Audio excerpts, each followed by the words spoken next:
어차피 지금 돌고 있는 프린트 별거 아니고 요약본이야. 그러니까 끝나고 봐봐도 상관없거든. 근데 내가 어차피 이거 뭐 이게 뭔데? 끝나고 받아도 상관없는데 어차피 내가 이거 프로젝트 연결할 동안 할 게 없으니까 돌리라고 한 거거든. 이거 못 받았으면 끝나고 가져가면 돼. 알겠죠? 일단 지금 확인은 한번 할게. 데이터 못 받았던 거 봐. 요약본. 데이터는 다 데이터 못 받았어요? 데이터 처리? 데이터 처리 어딨어 프린트? 아 진짜 거짓말 치지 마. 이거 뒤에 빵꾸까지 다 뽑은 거야. 모자랄 리가 없단 말이야. 그 다음 소리 지갑 보호와 못 받았다. 없죠? 네, 오케이.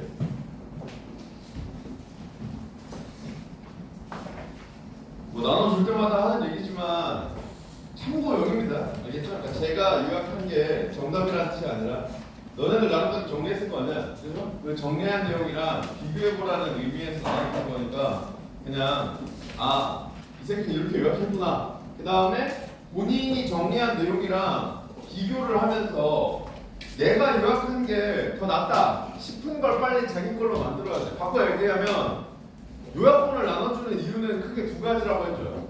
첫 번째는 수업할 때 적는 데 집중하지 말라는 거고요. 어차피 지문 내용은 그 요약본에 다 들어가 있고 지문 내용은 중요하지 않다고 했잖아. 그죠? 그러니까 요약본도 나눠줬으니 적는 데 집중하지 말고 수업 시간에 생각만 해라. 이게 첫 번째 의도고요. 두 번째는 여러분들이 미리 정리를 해오고 앉아 있어야 돼요.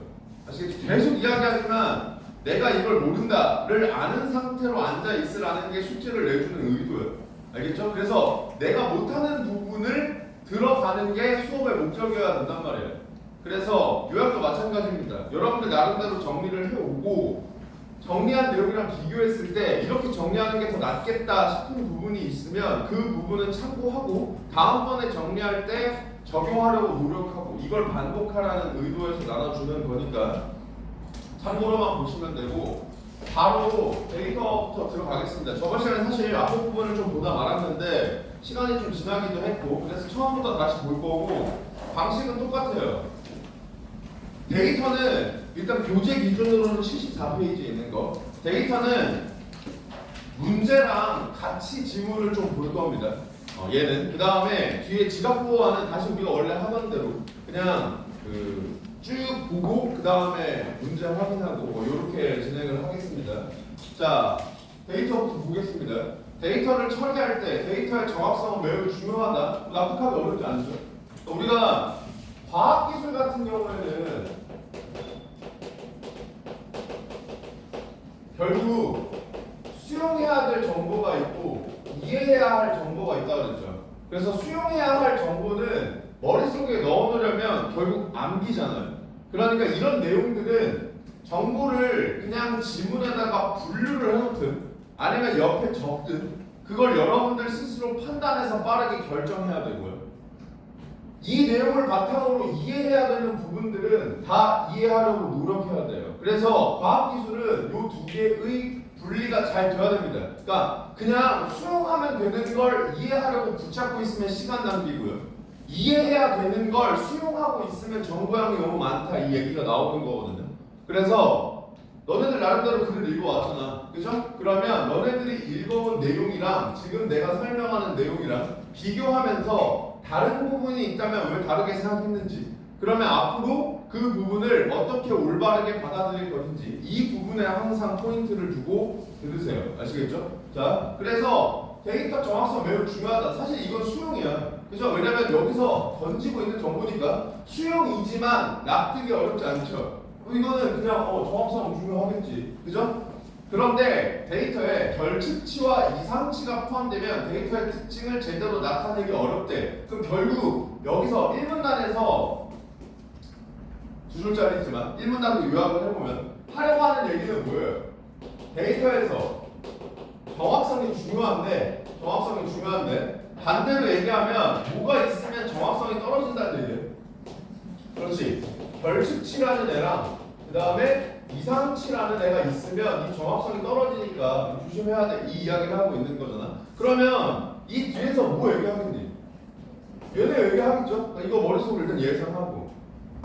결측치는 그래서 결측치부터 설명하는 거예요. 그래서 결측치는 데이터의 값이 빠져 있는 거래요. 저번 시간에 이 앞부분은 봤기 때문에 다시 한번 그때 이야기했던 내용을 반복하자면 얘는 축자적으로 이해하기 어렵지 않죠? 의미를 글자에 붙이기가 어렵지 않죠? 결측이 뭐예요? 그래 결이 빠져 있는 거고 측이 뭐겠어? 그렇지 측정한 값이겠죠. 그죠? 그러니까 측정 값이 결 빠져 있다 이거겠죠. 이렇게 붙여놓으면 될 거고 그럼 결측치 빠져 있는 거 그러면 어떻게 처리하느냐 배치하면 돼. 이것도 원래는 수용이지만 납득하기 어렵지 않죠. 빠져 있으니까 배치하는구나. 그죠? 배치는 다른 값으로 결측치를 채우는 거야. 이것도 붙이기 어렵지 않고 그냥 어휘의 의미 그대로니까.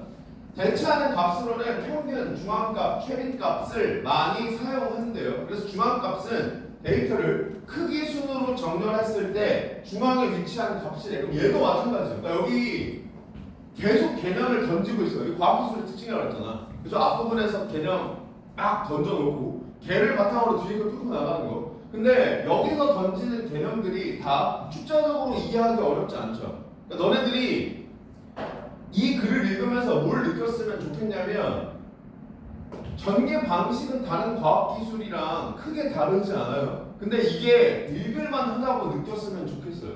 무슨 말인지 알겠죠? 왜 읽을만 하다고 느낄 수 있냐? 결국 개념어들이 글자에 붙이기 어렵지 않기 때문이고 바꿔 얘기하면 너네들이 이걸 읽으면서 얘는 읽을만 한데 라고 느꼈다면 글자에 붙이려고 했다는 뜻이거든요.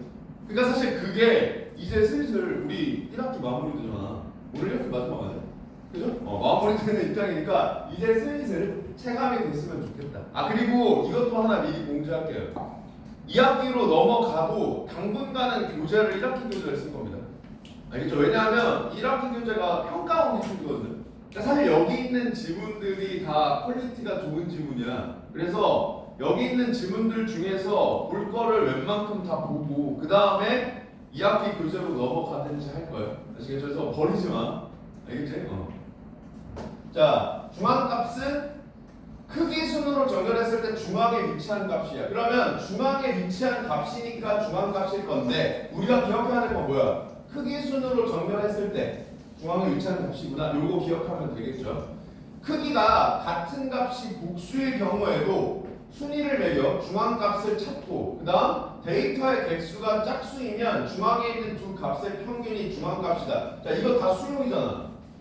그래서 이거 그냥 받아들여야 되는 거죠. 그러니까 얘네들은 체크를 하든 적어놓든 머릿속으로 예시를 떠올리든 하나를 선택해야 된다고. 이제 뭘 선택해야 되는데요? 그건 사봐서야. 그러니까 무슨 말이냐면 너네들이 해야 될 생각은 뭐냐면 내가 이걸 밑줄로 표시를 해두든 옆에 적어놓든 아니면 예시를 통해 머리에 박아놓든 그 셋 중에 하나를 선택하려면 무슨 사고가 전제돼야 돼? 이거를 머릿속에 이해하는 게 아니라 내가 남겨놔야 되는구나라는 판단을 해야 되잖아요. 그러니까 그 생각을 하는 게 제일 중요하다고. 아시겠죠? 이거는 내가 이해할 수 있으면 이해되니까 넘어가야 되겠다라고 생각을 하든 아니면 이건 머릿속에 암기해야 되는 정보 같으니까 밑줄 혹은 메모로 적어놔야겠다라고 판단을 하든 이런 생각을 갖고 있는 게 중요하다고. 아무 생각 없이 넘어가지만 않으면 됩니다. 무슨 말인지 아시겠죠? 그래서 복수여도 그냥 순위 매겨라. 그러니까 똑같은 값이어도 그냥 순위 매겨라. 그래서 중앙값 그대로 찾아라. 그 다음 짝수면 중앙이 없잖아요. 그죠? 그러면 중앙에 있는 두 값의 평균을 중앙값으로 매겨라. 그래서 내가 이거 저번에 예시 쓰다가 평균 찐반하니까 되는가 비웃었잖아. 기억나죠? 자, 그래서 이렇게 체크를 해두는 옆에 적어놓든 하면 되고 그 다음 최빈값은 데이터에 가장 많이 나타나는 값이래요. 이것도 어휘만 되면 반대로 얘기하면 어휘가 안 되면 여기도 이 개념들 다 체크해야 돼. 그러니까 최빈이 무슨 뜻인지 모르면 그냥 체크해야지 뭐. 그죠? 그러니까 어휘라는 게 생각보다 많은 문제를 해결해 줍니다. 계속 강조하는데 제발 어휘 찍는 거 습관 좀 들여라. 아시겠죠? 자, 최빈이 뭐예요? 빈도가 가장 작다 이거잖아. 그죠? 그러니까 가장 많이 나타나는 값을 이른다. 일반적으로 데이터 값이 연속적인 수치이면 평균으로 나쁘다는 평균은 따로 설명 안 했죠. 따로 설명 안 했다는 건 무슨 말이에요? 우리가 아는 그거 그 뜻이잖아요. 우리가 아는 그거. 그러니까 우리가 아는 그 평균은 연속적인 수치일 때 계산하기 좋죠. 그러니까 연속적인 수치이면 평균으로 쓰고 석차처럼 순위가 있으면 중앙값으로 나쁘다는 왜? 중앙값 뭐였어? 순위 매겨서 중앙에 있는 거였잖아. 그러니까 순위 있는 거면 중앙값으로. 그 다음 직업과 같이 문자이면 최빈값으로 대체한대요.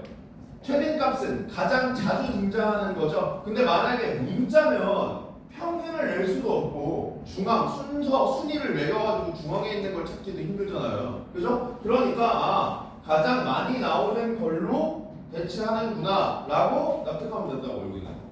무슨 말인지 아시겠죠? 그러니까 지금 결국 뭐 하려고 하는 거예요? 결측값을 대체하려고 하는 거예요. 결측값이 뭐예요? 비어있는 거예요. 그러면 비어있는 걸 왜 대체해야 돼요? 데이터의 특성, 정확성을 나타내는데 떨어지기 때문이죠. 그러니까 최대한 데이터의 성질을 감염시키지 않는 그런 데이터로 대체하는 게 좋잖아요. 그러니까 연속적인 수치면 평균을 내서 최대한 다른 데이터 값에 영향을 안 주도록 하려고 하는 거고, 그 다음에 석차처럼 순위가 있으면 중앙에 있는 걸 넣어서 최대한 다른 데이터에 영향을 안 주려고 하는 거고, 그 다음에 문자로 되어 있으면 가장 자주 나오는 거겠거니 라고 해서 대체를 해서 그나마 다른 데이터에 최대한 오류가 없게끔 감염되지 않게끔 하려고 하는구나 라고 생각하면 되겠죠. 자, 그러면 이 문단 요약합니다. 이거 문제를 내가 넘기지 말고 그거 글은 보지 말고 최대한 보지 말고 여기를 보고 그냥 생각하는 거 연습하는 거야. 아시겠죠? 이 문단은 뭐에 대한 내용이야? 그래, 결측치에 대해서 이야기하고 있고 이 결측치가 발생했을 때 뭐 한다? 대체한다. 이 이야기를 하고 있는 거죠. 다시 한번 결측치가 뭐였어? 빠진 값이야. 그러니까 빠진 값을 대신 채워 넣는다 이거예요. 그죠? 대체 방법 뭐 있었어요? 그렇지, 평균. 그렇지, 중앙값. 그렇지, 최빈값. 평균은 뭐였어? 그래, 우리가 아는 그거. 그래서 우리가 아는 그거였고요. 중앙값은요? 그렇지. 크기, 순위 매겨서 중앙에 있는 거. 근데 여기에서 이제 같은 값이 여러 개 나와도 그냥 매긴다. 그죠? 그 다음에 짝수면 그렇지, 중앙에 있는 두 값의 평균을 중앙값 처리한다. 요 정보 추가적으로 있었던 거고, 최빈값은요? 그렇지, 가장 많이 나오는 값. 이렇게 정의하면 끝이죠. 무슨 말인지 알겠죠? 그래서 뭐 순차적인 수치, 순위 있는 값, 문자 이런 정보들도 있었던 거고. 자, 넘어갑니다. 자, 여기에서 이제 우리가 확인할 수 있는 선지들을 미리 확인하고 가면 좋아요. 내가 저번 시간에도 이야기했지만 나는 이렇게 풀어요. 나는 이렇게 푸는데 이렇게 푸는 게 무조건 정답이라는 건 아닙니다. 그리고 애초에 본인 독서 능력이 좀 딸리잖아요. 그러면 이게 오히려 독서 능력이 부족한 애들일수록 이런 스킬에 기대려고 하는 경향이 있는데 내 생각엔 독서 능력이 부족할수록 이렇게 하면 더 안 돼. 왜냐하면 중간중간에 확인하면서 글의 흐름이 뚝뚝 끊겨요. 그러니까 결국 이게 되려면 내가 이걸 확인하면서 첫 번째로는 내가 중간중간 확인하는데 너네들이 목적의식이 두 가지가 있었다 그랬죠. 첫 번째로는 한 번에 확인해야 될 정보 양을 최소화한다. 두 번째로는 지금까지 확인한 정보를 정리한다, 검토한다. 이 두 가지 목적 때문에 사실 끊어 있는 거야. 근데 내가 쉽게 얘기해서 중간중간에 끊어서 선지를 판단하는 과정에서 이걸 확인하느라 글자에 집중해서 내용을 잊어버리기 시작하잖아요. 그러면 글 전체가 망가진단 말이야. 흐름을 놓치잖아요. 그죠? 그러니까 만약에 내가 그렇다? 그러면 이거는 일단 이런 방법론이 있다는 것 정도만 알아두시고 언제 쓰라고 했어요? 시간 부족할 때 틀릴 거 각오하고 찾으면 되죠. 그럴 때 쓰시든지 쓰시든지 아니면 이런 건 가능할 수 있어. 너네들이 앞으로 공부를 해 나가는 과정에서 유독 글을 읽었을 때 이해가 잘 된다라고 느껴지는 글들이 슬슬 생길 거거든. 실력이 향상이 됐으면 이제 이런 글은 좀 할만한데? 라고 느껴지는 글들 있죠. 그럼 그런 글들은 문제를 통해 역으로 끊어서 푼다면 어떻게 풀렸을까를 체감해 보는 게 도움이 될 수 있어요. 무슨 말인지 알겠죠? 그 전까지는 일단은 지문 전체를 이해하는데 집중하세요. 근데 내가 유독 과학기술에서 자꾸 이 방법을 알려주는 이유가 있는데 과학기술이 이게 잘 먹혀서 그래요. 왜냐하면 결국 얘는 이 정보를 처리하기에 최적이거든요. 수용해야 되는 거 있죠. 수용해야 되는 건 내가 머릿속에 암기해야 되잖아. 그죠? 그러니까 그런 내용들은 내가 평가원은 특히 수용해야 할 정보는 확인을 묻고 이해해야 할 정보는 실제 이해했는지를 묻는다 그랬죠. 바꿔 얘기하면 수용해야 할 정보를 확인하라고 할 때 끊어서 접근하면 확인이 훨씬 용이하단 말이에요.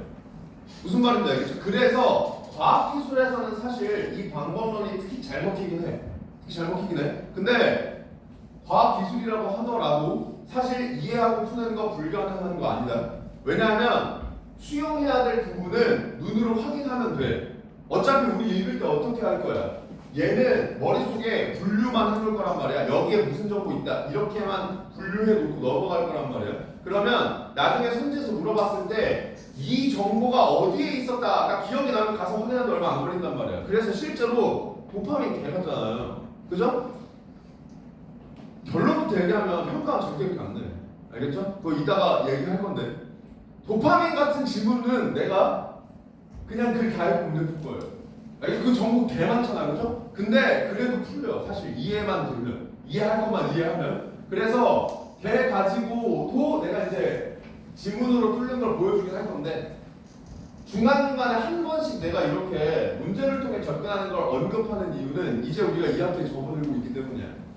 내가 제일 처음에 이야기했었죠. 학기 초에는 계속해서 지문과 관련된 거 이야기하고 점점 넘어갈수록 접근 방법에 대해서도 이야기할 거다라고 했죠. 그래서 후반부에 가면은 이제 우리가 어느 정도 글을 읽고 이해하는 능력은 있다는 걸 전제하고 문제를 통해서 어떤 식으로 끊어 읽어서야 정보를 최대한 효율적으로 끊어서 이해할까를 이야기할 겁니다. 알겠죠? 그래서 그거에 대한 일종의 오리엔테이션 같은 느낌이라고 생각하면 돼요. 그래서 여기서 끊고 확인할 수 있는 것들을 그냥 다 확인하는 거예요. 자, 그러면 케빈 값이 뭐였어요?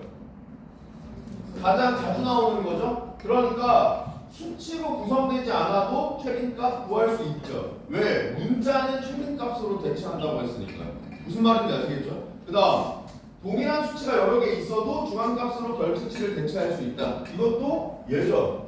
그러니까 이거 그냥 확인시키는 거잖아. 이거 깊게 안 물어보잖아. 그죠? 그러니까 그냥 이런 거 여기서 끊고 바로 확인하면 효율적으로 확인할 수 있다 이 말이에요. 아시겠죠? 자, 그 다음에 이제 이상치 얘기합니다. 이상치는 데이터의 다른 값에 비해 유달리 크거나 작은 값이야. 자, 그럼 어떻게 붙일래 이거? 그래, 이상한 값이야. 이거 붙이면 되잖아. 그죠? 이상한 값이야. 근데 중요한 건 이거죠? 이상하다는 게 무슨 뜻이야? 유달리 크거나 작다 이거예요. 알겠지? 이게 이상하다는 뜻이야. 여기서는 무슨 말인지 알겠죠? 자, 데이터를 수집할 때 측정 오류 등에 의해 주로 생겨요. 그렇겠죠? 이상한 값은 측정 오류가 발생했을 때 주로 생기겠지. 그러나 정상적인 데이터라도 데이터의 특징을 왜곡하는 데이터 값이 있을 수 있대요. 자, 여기서 당연하지 라고 납득할 수 있으면 사실 그냥 넘어가도 되는데 저는 멍청해서 여기를 읽을 때 그 생각은 들지 않았어요. 정상적인 데이터인데 왜 이상한 값이 있지? 라고 생각했단 말이에요. 그러니까 필자는 친절하게 예를 들어 설명해 주는 거죠. 실제로 그렇게 생각할 수 있으니까. 예를 들어서 데이터가 어떤 프로 선수들의 연봉이야. 그러면 이게 이제 데이터가 나타내려는 수치들이야. 그죠? 근데 그중 한 명의 연봉이 유달리 많다면, 자, 내가 예시 어떻게 읽어준다 그랬어? 앞에 정보 치환하면서 읽어준다 그랬죠? 유달리 많다면 이거 뭐예요? 이거잖아, 이거. 유달리 크다면 이거랑 똑같은 거죠? 그죠? 그러면 얘 뭐예요?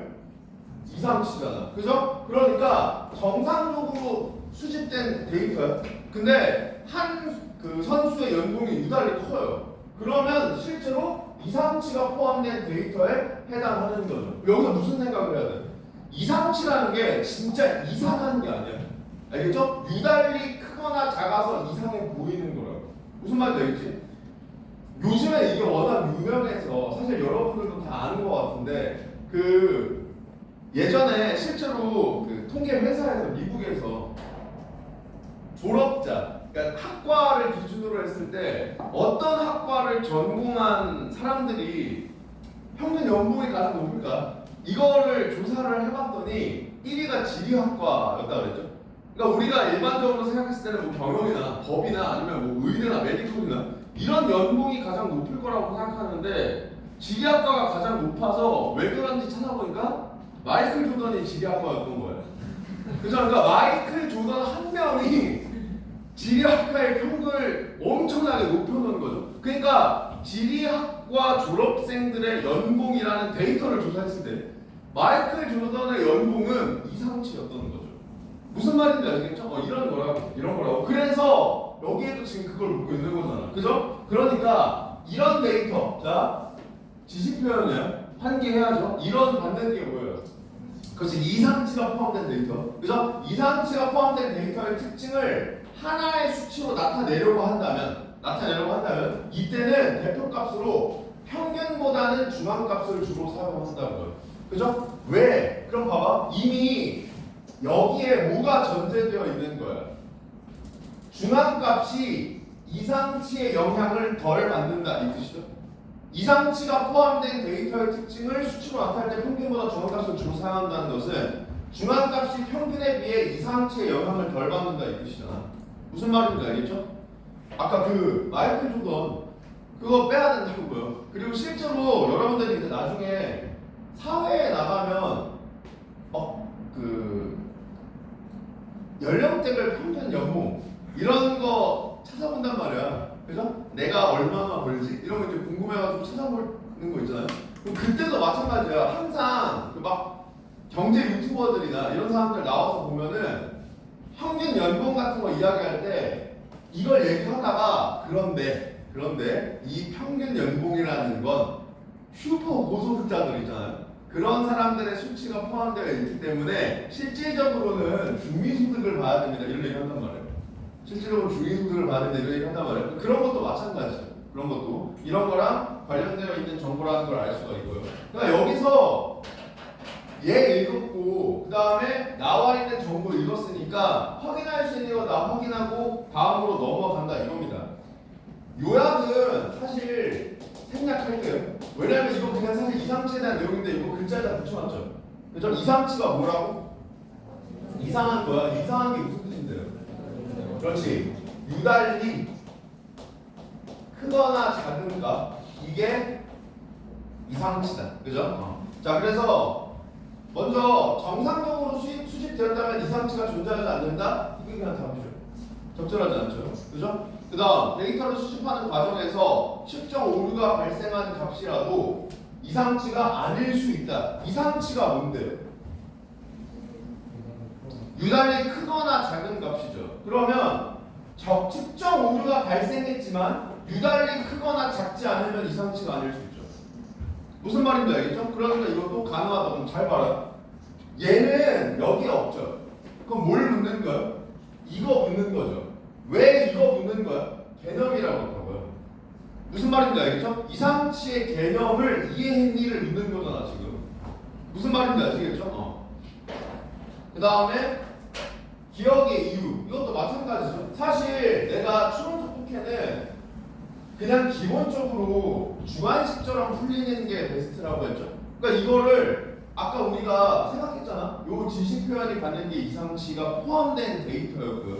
그러면 요 내용 자체가 결국 중앙값이 평균에 비해서 이상치의 영향을 덜 받는다라는 내용이니까 이거 가지고 성질을 쭉 봤을 때 정답 바로 1번 이렇게 고르는 게 베스트라고.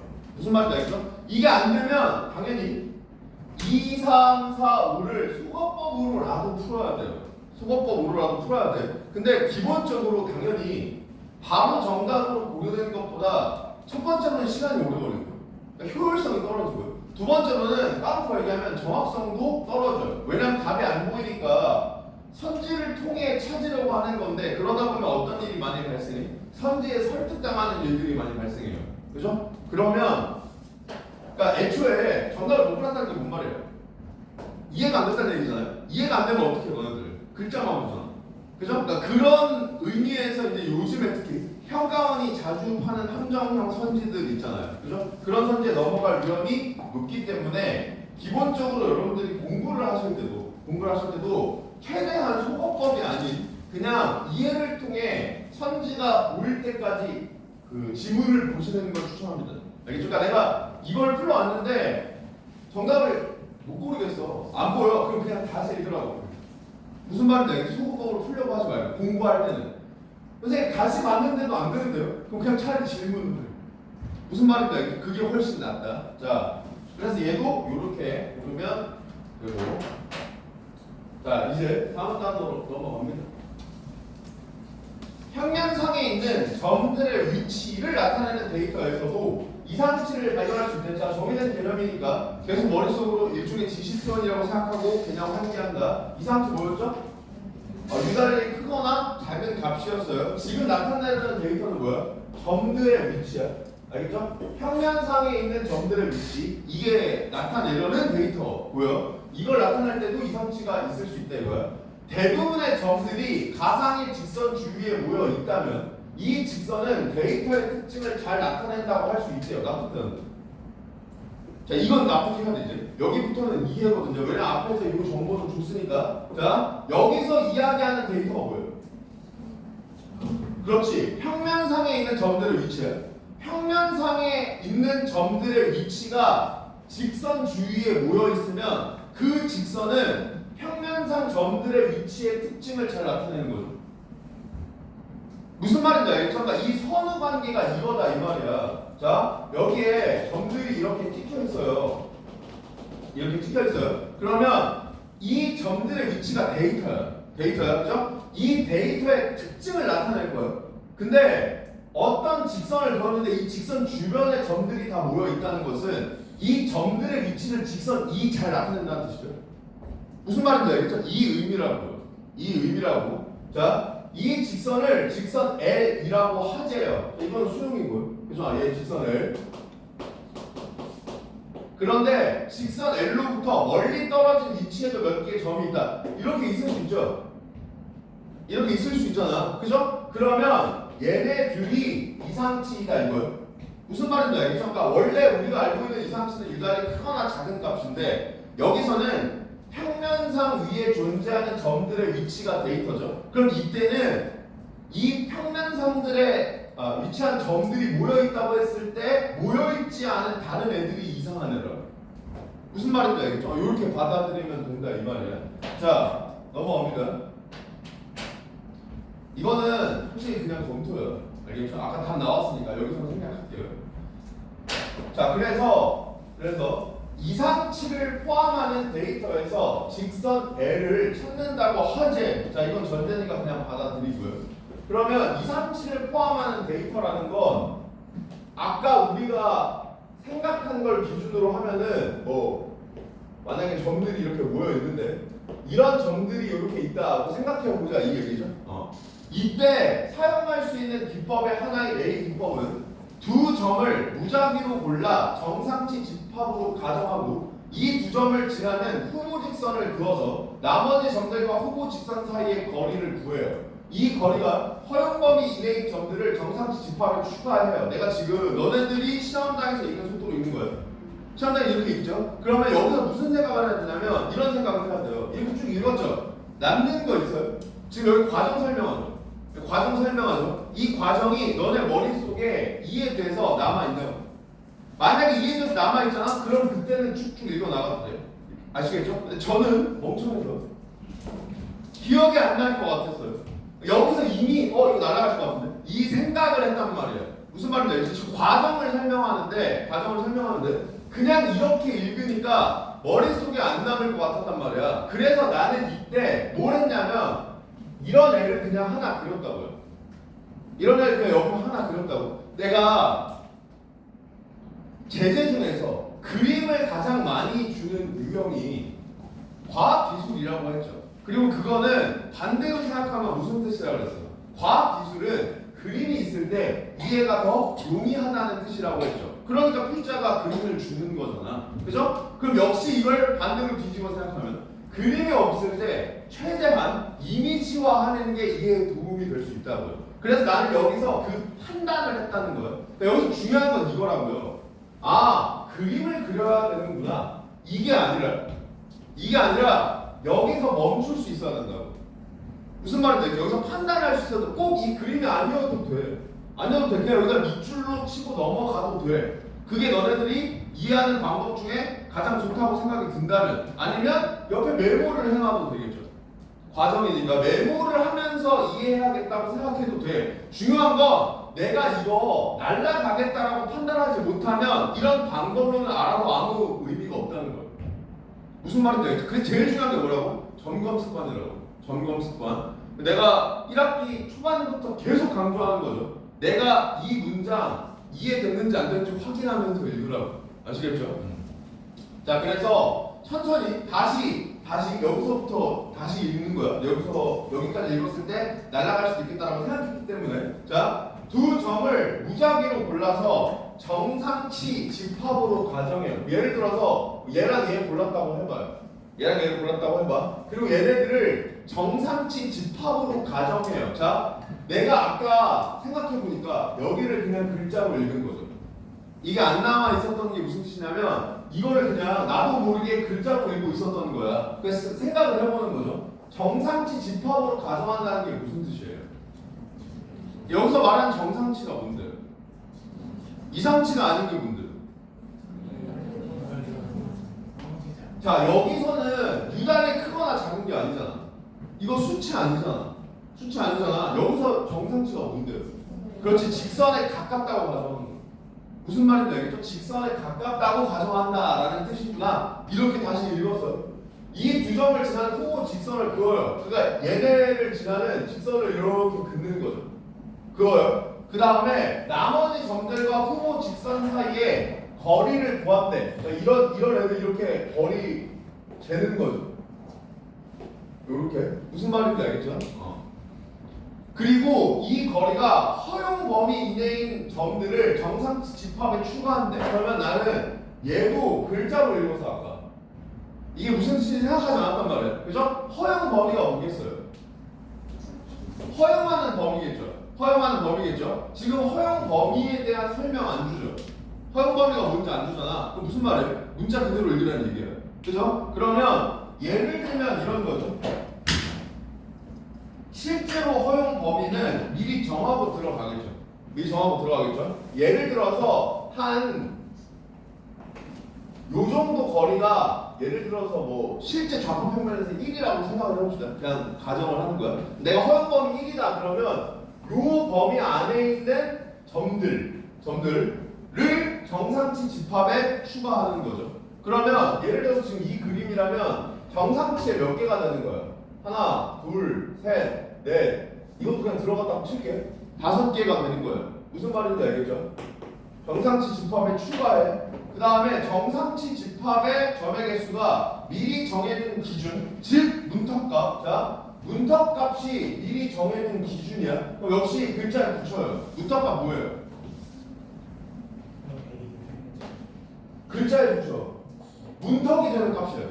그죠? 그러니까 이걸 넘어야 돼. 그 의미죠. 그래서 문턱값보다 많으면 후보 직선을 최종 후보군에 넣는다고. 그러니까 예를 들면 이런 거죠. 자, 문턱값을 뭐 5개니까 4라고 해봅시다. 그러면 문턱값을 넘었으니까 이 노란색 직선은 후보 직선을 최종 후보군에 넣는 거예요. 반대로 점의 개수가 문턱값보다 적으면 그 뭔 말이에요? 이 문턱값보다 적다는 게 무슨 말이에요? 이때 이 점의 개수가 받는 게 뭐예요? 그렇지, 정상치 집합에 추가된 점의 개수죠. 정상치 집합에 추가되려면 어떻게 돼야 돼? 그렇지, 직선과 일정 거리 이내에 있어야 돼요. 그죠? 걔네들이 문턱값보다 적으면 뭔 말이에요? 직선 주변에 점이 별로 없으면 이 뜻이죠. 직선 주변에 점이 별로 없으면 후보 직선을 버린다고요. 납득되죠? 만약 처음에 고른 점이 이상치면 대부분의 점들은 해당 후보 직선과의 거리가 너무 멀어. 이 직선은 최종 후보군에서 제외되는 것이다. 납득되는데 여기 납득을 해야 된다고 이게. 무슨 말인지 이게 앞에 내용을 통해서 이제 이해를 해야 된다고. 그죠? 만약에 처음에 고른 점이 이상치야. 그럼 바꿔 얘기하면 뭐예요? 최적의 직선과 멀리 떨어져 있는 점이야. 그죠? 근데 이 이상치를 처음에 골라서 그럼 이상치를 포함하는 직선을 그렸겠죠. 이상치를 포함하는 직선을 그렸겠죠. 이상치를 포함하는 직선을 그렸을 테니 이 직선과 다른 점들은 거리가 멀 확률이 높죠. 그러면 정상치 집합에 들어갈 점의 개수는 적을 확률이 높죠. 그럼 문턱값을 못 넘을 확률이 높죠. 그러니까 제외된다고. 제외될 확률이 높다고. 무슨 말인지 아시겠죠? 당연히 그럼 봐봐. 여기에서는 안 물어봤죠. 여기서 안 물어봤지만 이거 가끔 한 4명? 이것도 한 4명 왔었어. 가끔 여기 점 이상하게 찍어놓고 선생님 이러면 이상치 찍어도 후보 직선 L 될 수 있는데? 라고 질문하는 데 있거든요. 있어요. 그러면 질문을 바꿔볼게요. 그러니까 여기까지 묻지 않았지만 내 생각에 그 질문은 좋은 질문이야. 생각하기에 좋아. 물론 시험장에서 그러면 안 돼. 시험장에서 어거지로 발려 만들면 안 돼. 좋은 질문이야. 자, 생각해봐. 그러면 이 방법에서 제일 중요한 건 뭘까요? 뭘 조절을 잘해야 돼? 그래, 허용 범위와 문턱값으로 그걸 다 조절해야 돼. 무슨 말인지 알겠죠? 그러니까 대부분 그런 예시는 뭐냐면 표본이 너무 적어서 문턱값이 의미 없을 때. 무슨 말인지 알겠죠? 데이터가 수천, 수만 개로 늘어나면 문턱값을 예를 들어서 여기에 점이 요 주변에는 1만 개가 찍혀 있어요. 1만 개가 찍혀 있어요. 근데 이상치가 2개가 있어요. 2개가 있어요. 그러니까 문턱값을 한 8,000개 정도로만 해도 이상치 절대 못 들어. 무슨 말인지 알겠죠? 그래서 문턱값과 허용 범위, 요게 사실 중요한 거예요. 허용 범위가 빡빡해지고 그 다음에 문턱값이 높아질 때 사설에서 한번 이거 나온 적이 있어요. 사설에서. 왜냐하면 이거 수특 연계라 그랬죠. 이거 나왔을 때 옛날 사설 기출 보면 그거 가지고 이제 또 문제 만들고 있었거든요. 참고로 하시고. 그래서 이 과정을 반복하여 최종 후보군을 구하고 최종 후보군에 포함된 직선 중에서 정상치 집합의 데이터 개수가 최대인 직선. 이게 무슨 뜻이에요? 그러니까 정상치 집합의 데이터 개수가 최대인 직선. 이거 다른 말로 바꿔. 직선 주변에 점이 제일 많은 애. 직선 주변에 제일 점이 많은 애가 뭔데요? 직선 L이잖아. 그죠? 아까 직선 L이 이거라고 그랬잖아. 그죠? 대부분의 점들이 가상의 직선 주위에 모여 있다면 이 직선이 L이잖아. 그죠? 그러니까 이렇게 찾는 거라고. 그러면 이상치가 있어도 직선 L을 찾을 가능성이 높겠죠. 무슨 말인지 아시겠죠? 네. 자, 그러면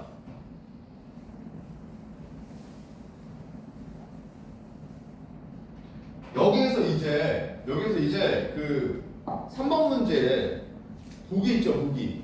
이것도 내가 저번 시간에 접근 방법을 미리 이야기했던 걸로 기억을 하는데 지문이랑 보기 비교형이죠. 그러면 이거를 그냥 지문 정보 가지고 먼저 손재 저절성 판단한다고요.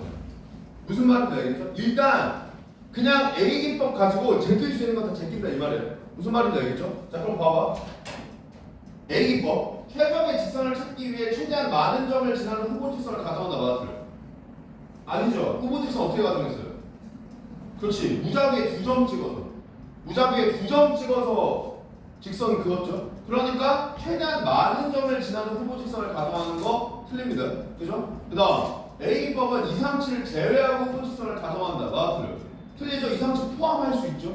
처음 찍는 두 점이 이상치일 수 있잖아. 그죠? 그리고 애초에 지문에서도 그 예시가 나왔어. 그죠? 이상치를 포함하는 데이터에서 직선을 찾는 과정에 A법이 나오는 거니까. 그 다음 A법에서 최종적으로 선택한 직선은 이상치를 지나지 않지만 애초에 제외되겠죠. 그죠? 그래서 이상치 지나지 않을 거고 그 다음 이상치의 개수가 문턱값보다 적으면 후보 직선을 버리지만 이상치 개수랑 문턱값 비교해요? 아니죠. 문턱값이랑 뭐 비교했어요? 그치, 정상치 집합 개수랑 비교했잖아. 그죠? 그러니까 얘도 날라가죠? 그냥 정답 5번이야. 그냥 정답 5번이야. 근데 놀랍게도 이거 수능 기출이잖아요. 이 수능 치렀을 당시에 3번이 오답률 1위였다. 얘가 오답률이 제일 높았단 말이야. 그죠? 요 세트에서 이 3번이 오답률이 제일 높았단 말이야. 그러니까 사실은 이렇게 접근만 했어도 그냥 답은 나와. 그냥 답은 나와. 아시겠죠? 자,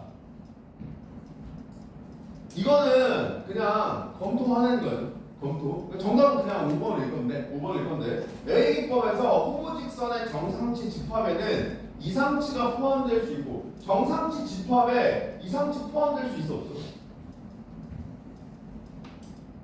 포함될 수 있죠. 어떤 경우에? 범위를 넓게 잡는 거 물론 그것도 가능할 수 있어요. 허용 범위가 과하게 넓으면 들어갈 수도 있겠지. 근데 그거는 애초에 직선 L 찾는 방법이 아니야. 그죠? 왜냐면 그렇게 하면 직선을 못 찾아요. 그죠? 허용 범위가 너무 넓으니까 뭘 찍어도 다 들어가면 다 보고 직선일 거 아니야. 그죠? 얘는 그냥 사실 뭘 묻는 거예요. 처음 찍은 게 이상치면 걔 정상치 집합으로 들어오잖아. 처음 찍은 애들 정상치 집합으로 가져오잖아. 무슨 말인지 알겠죠? 그러니까 처음에 찍은 점이 이상치면은 그 이상치가 정상치 집합으로 가정되겠죠? 그러면 정상치 집합에 이상치 들어가는 경우가 생기잖아요. 그죠? 그래서 5번인데 내 생각에는 그러니까 이거 왜 오답을 못 하는지 알겠죠? 대부분 애들은 어떻게 생각했을까? A는 답이 없네. 이걸 생각 안 하면 그냥 이 말이 이상하다고 생각하는 거죠. 정상치 집합에 어떻게 이상치가 포함돼? 이거 아니지. 이런 생각하는 거라고. 무슨 말인지 아시겠죠? 그러면 A는 답이 없네. 그럼 B로 찾아야겠다 하다가 못 찾겠지. 무슨 말인지 알겠죠? 그래서 정답은 일단 5번이고 이 5번 선지가 생각보다 아무 생각 없이 보면 판단이 까다로울 수 있었기 때문에 한 번 보는 거예요. 아시겠죠? 자, 그 다음에 얘 가지고 5번을 검토해도 역시 마찬가지예요. 5번을 검토해도 그러니까 비기법에서 후보 직선은 이상치를 지날 수 있다 라고 했는데 후보 직선을 임의로 가져간다고 했을